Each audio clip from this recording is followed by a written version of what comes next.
the entire crypto market is cleaved neatly in two between Bitcoin and everything else. And the reason for that is that Bitcoin is designed to function as a black market money when the state ultimately withdraws consent for it to work.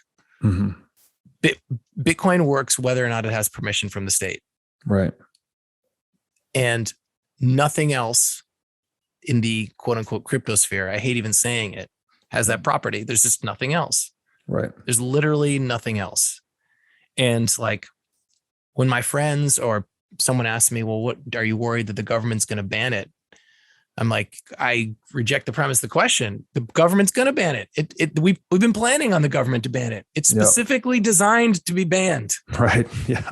It will be banned and it will keep working. No, I'm not worried about it. That's the whole point. The whole point is that bans will come and Bitcoin will keep functioning in the background.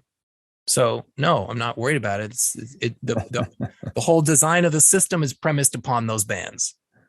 And if you're working in a crypto system that does not count on being banned and does not give you at least the option of continuing to function in the face of that ban, then what the fuck are you doing? Yeah. Why do you have that money? I was thinking about this yesterday, that the very term regulation really, I think, is just intended to regulate the economic flows within the purview of the state so that they can regulate their take ultimately, right? You're trying to make economic flows very legible so that they can be taxed.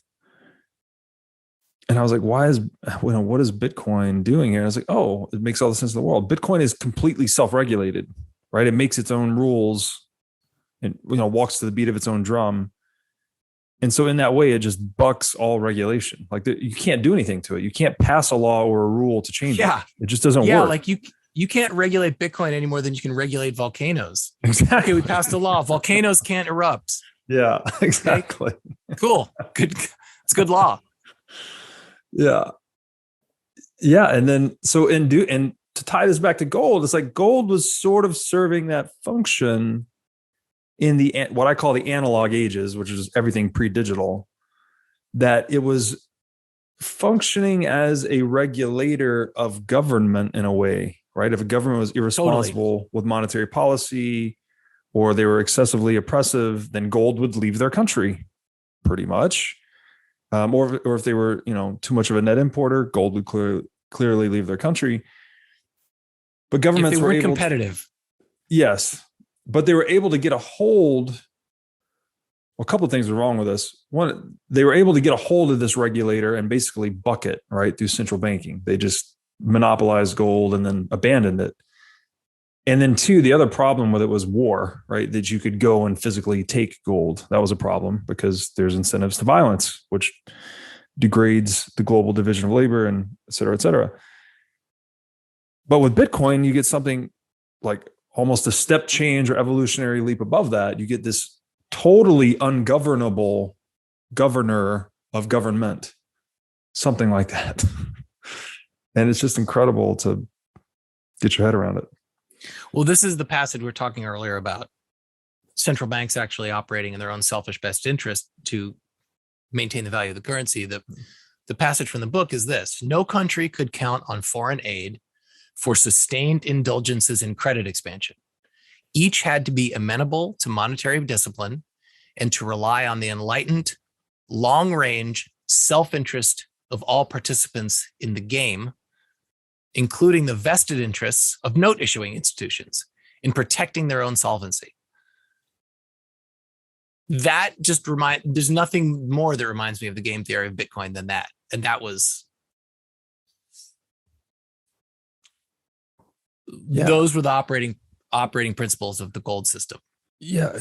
Everyone had to be amenable to monetary discipline and rely on the enlightened, long-range self-interests of all participants in the game. I can't trust anything better in the world than your own selfish best interest. Right. Why are you helping me? Well, I always look at, why is someone helping me? Well, if I can figure out how they gain from helping me, then, look, I know that people help for selfless reasons. I know that. I'm not saying people don't do don't do selfless things. But when if it's a complex business arrangement, I don't want to, I don't, and a lot of times in business, I felt like people have sort of gotten the story that someone's helping me out, doing me a favor. I don't trust that. But if I can see how what you're doing is in your own selfish best interest, then I trust that. Yeah. And that's what Bitcoin is.